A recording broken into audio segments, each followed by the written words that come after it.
Brake पछि फेरि पनि स्वागत गर्न चाहन्छु। तपाईहरुको साथमा हामीसँग हुनुहुन्छ आध्यात्मिक एकदम हाम्रो आदरणीय गुरु चैतन्य कृष्ण हुनुहुन्छ हामीसँग।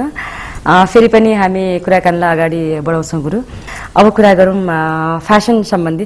गुरुलाई जुन अब अहिले त मैले यो भेषमा देखिरहेको छु, बच्चामा कस्तो खालको ड्रेसअप गर्नुहुन्थ्यो, अहिले यो जुन यो पहिलेदेखि नै यस्तै खालको गेटअपमा हुनुहुन्छ कि अहिले बीचमा आएर चेन्ज भयो कि यो जुन यो आध्यात्मिकतिर लागिसके पछाडि? हजुर हजुर, मैले आईएससी सम्म नेपालमा अध्ययन गर्ने क्रममा म सामान्य हाम्रो नेपाली युवाहरू जसरी हुन्छन् प्यान्ट सर्ट हैन जिन्स सबै युज गर्थे। त्यतिखेर मेरो अहिले फोटोहरू हेर्दा पनि म आफै दङ्ग पर्छु। एकदमै इन्ट्रेस्टिङ फोटोहरू छ के उडेको गरेको देखि लिएर सबै प्रकारको। अनि पछि जब म यो स्पिरिचुअल फिल्डमा लागेँ, आध्यात्मिक बाटोमा लागेँ, अनि मलाई लाग्यो कि हामीले तीनटा कुरा भुल्नु हुँदैन। एउटा वेशलाई, एउटा भाषालाई र अर्को हो धर्म।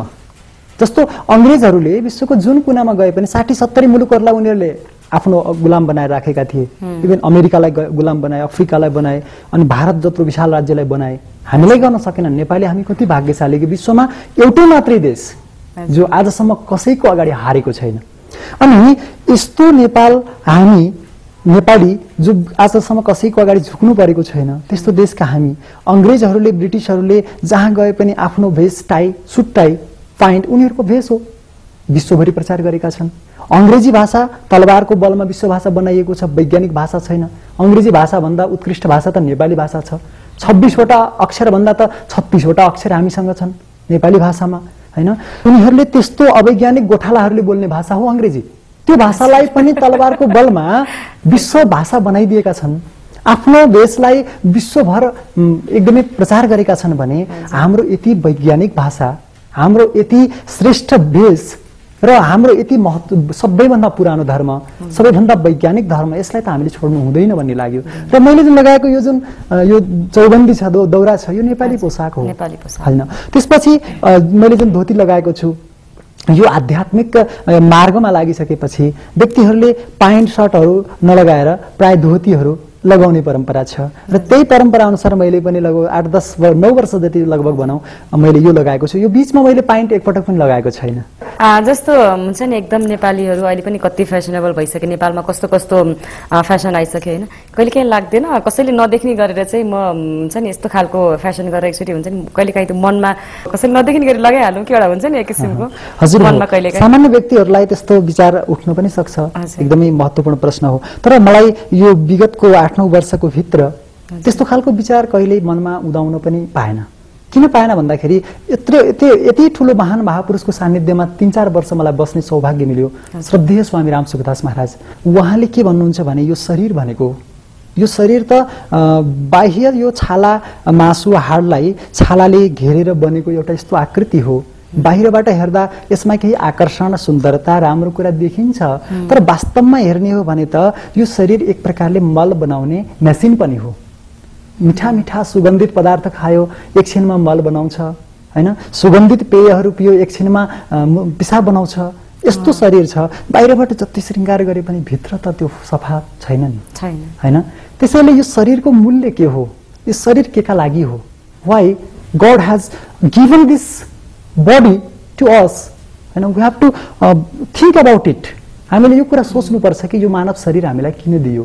स्वामीजीले भन्नुहुन्छ कि हरेक मनुष्यले आफ्नो जीवनमा यस्तो पवित्र कर्मद्वारा, सेवाद्वारा, उपकारद्वारा सबैलाई खुसी बनाएर ईश्वरसम्म पुग्न सक्छ, ईश्वरलाई प्राप्त गर्न सक्छ। जस्तो यहाँलाई कुन चाहिँ एक्टर एक्ट्रेस जस्तो अब धेरै चलचित्र हेर्नु भएको छ, अघि पनि नाम लिनुभयो हैन, जस्तो कुन चाहिँ नायक नायिकाको ड्रेसअप मनपर्छ, कसले चाहिँ राम्रो फेसन? मलाई नेपाली अभिनयमा किन अलिकति बढी शान्तिको लागि, अलिकति अध्यात्ममा पनि बढी रुचि भएको हुनाले मलाई राजेश दाजु चाहिँ अलि बढी मलाई बढी श्रद्धा छ। र भारतीय हाम्रा कलाकारहरूको कुरा गर्दा त म जस्तै हाम्रो अमिताभ बच्चन हुनुहुन्छ, अनि उहाँहरूसँग म धेरै प्रभावित पनि छु। फेरि किन प्रभावित छु भन्दाखेरि नेपालको निखिल उप्रेतीजी हुनुहुन्छ, उहाँको बारेमा पनि मैले एक दिन पढेँ कि उहाँ नन भेज लिनुहुन्न हैन, भेजिटेरियन हुनुहुन्छ भन्ने सुने मैले, पढेँ एउटा साप्ताहिकमा। उहाँको बारेमा त्यो पढ्दा मलाई किनभने नन भेज भनेको कुनै प्राणीलाई नमारिकन त आउँदैन, त्यहाँ कुनै प्राणी त मरिराखेको छ, रोइराखेको छ। हामीले हाम्रो सुखका लागि, हाम्रो जिब्रोका लागि यदि कसैलाई मारि पनि राखेका छौँ भने पनि तर जसले अरू विकल्प छ त्यो नन भेजको सट्टामा अरू कैयौं फलफूल गेडागुडी अन्न सागपात खाएर म बाँच्न सक्छु भने मेरो कारणले किन अरू प्राणीहरूलाई मार्ने, म किन उनीहरूको पीडामा सहभागी हुने भनेर यस्तो चेतनामा आएर नन भेजलाई त्याग्न सक्नुहुन्छ भने मैले त्यसलाई आदर्श मान्छु फेरि। र अमिताभ बच्चन पनि भेजिटेरियन हैन, भारतमा अब Madhuri Dixit vegetarian, Katrina vegetarian, Hema Malini vegetarian, अझै क्रिकेटको हुनुहुन्छ नि सचिन तेन्दुलकर, उहाँ पनि भेजिटेरियन। हाम्रो नेपाली फिल्म इन्डस्ट्रीमा पनि कलाकारहरू धेरै नै भेजिटेरियन हुनुहुन्छ, जस्तो मैले थाहा पाएअनुसार हाम्रो विपना थापा भेज हुनुहुन्छ, दिलीप रायमाझीले त आजसम्म उहाँलाई स्वादै थाहा छैन रे, त्यसको कस्तो हुन्छ टेस्ट भन्ने थाहा छैन उहाँ बच्चैदेखिको होइन। त्यसै गरी धेरै जस्तो निखिलजी भइहाल्नु भयो, धेरैजना छ। तर कोही कोहीले चाहिँ यसो भन्नुहुन्छ कि गुरु यसमा जस्तो कुनै चिजलाई मारिन्छ होइन, यो त त्यो खानकै लागि चाहिँ हामीले मासु खानकै लागि त्यसलाई पालेर हुर्काएको हो, त्यसले गर्दा त्यस्तो खासै पाप लाग्दैन भन्ने पनि हाम्रो साथीभाइहरूमा कहिलेकाहीँ हुन्छ नि फिल्ममा कुराकानी हुँदाखेरि, त्यो चाहिँ खानकै लागि बनाएको चिज हो, खानकै लागि पालेको हो भन्ने पनि कुरा सुन्नेमा आउँछ। अब यो कुरा त वास्तवमा जताततै गरिन्छ, तर के त्यो प्राणीलाई सोधौँ त ऊ मर्न त चाहन्छ त? मृत्युदेखि त हरेक मान्छे हरेक प्राणी डराउँछ नि, मृत्यु त हरेकका लागि दुःखदायी कुरा हो नि। शत्रु पनि मर्दा खुसी हुनु हुँदैन, किनभने मृत्यु हरेकका लागि दुःखदायी छ। र अहिले लेटेस्ट साइन्टिफिक रिसर्चमा के कुरा देखिएको छ भन्दाखेरि यो अर्थक्वेक छ नि, भूकम्प त्यो ठाउँमा बढी जाँदो रहेछ। या भूकम्प जानुमा प्रमुख कारण दिल्ली विश्वविद्यालयका प्रोफेसर द्वय हुनुहुन्छ, दुईजना, डाक्टर मदन मोहन बजाज र विजय राज। उहाँहरू दुवैजनाले रिसर्च गर्दा के पत्ता लगाउनु भयो भने यो पृथ्वीमा जुन भूकम्प जान्छ अर्थक्वेक छ त्यसको एउटा प्रमुख कारण इपी वेव्स हो। इपी वेव्स प्राणीहरूलाई निर्ममतापूर्वक मार्दाखेरि उनीहरूको जुन करुण क्रन्दन हुन्छ, चित्कार हुन्छ, त्यो आर्तनादबाट त्यो इपी वेव्स उत्पन्न हुँदो रहेछ। र त्यो इपी वेव्स को संख्याले, इपी वेव्सको मात्राले चाहिँ त्यो अर्थक्वेकमा त्यो कारण बन्दो रहेछ। एकातिर त कुनै पनि प्राणी मर्न नचाहने हैन, अर्कोतिर फेरि यसले हाम्रो क्लाइमेट चेन्जमा पनि, ग्लोबल वार्मिङमा पनि ठूलो असर गरेको छ। अब अहिले जलवायु परिवर्तनले पुरा संसार चिन्तित छ, वैज्ञानिकहरू चिन्तित छन् हैन। तापमान बढिसकेको छ, 250 वर्षको लगभग इतिहासमा 450 जति पुगिसकेको छ। अब यही रेटमा बढ्यो भने, स्विडेनका साइन्टिस्टहरूको भविष्यवाणी के छ भने यही रेटमा बढ्यो भने सन् 2050 भित्रमा या त अस्तित्वका सम्पूर्ण प्राणीहरू समाप्त भएर जानेछन् या पुरै विश्व शाकाहारी हुनेछ। अर्थात् भोजनको समस्या छ, फुडको, ल्यान्डको समस्या छ, वाटरको समस्या छ। यी तीनवटै समस्याको समाधानका लागि सबैभन्दा सजिलो र एकमात्र उपाय भनेको ननभेजलाई त्याग गर्नु। र स्वास्थ्यको लागि, हेल्थको लागि पनि मासु त्यति हैन, ननभेज। जस्तै म पनि एउटा विज्ञानको विद्यार्थी, मैले खोज गरेँ, मैले के पाएँ भन्दाखेरि मान्छेलाई शान्त हुनका लागि उसको मस्तिष्कमा सेरोटोनिन जस्ता केमिकलहरू एक्टिभ हुन आवश्यक छ।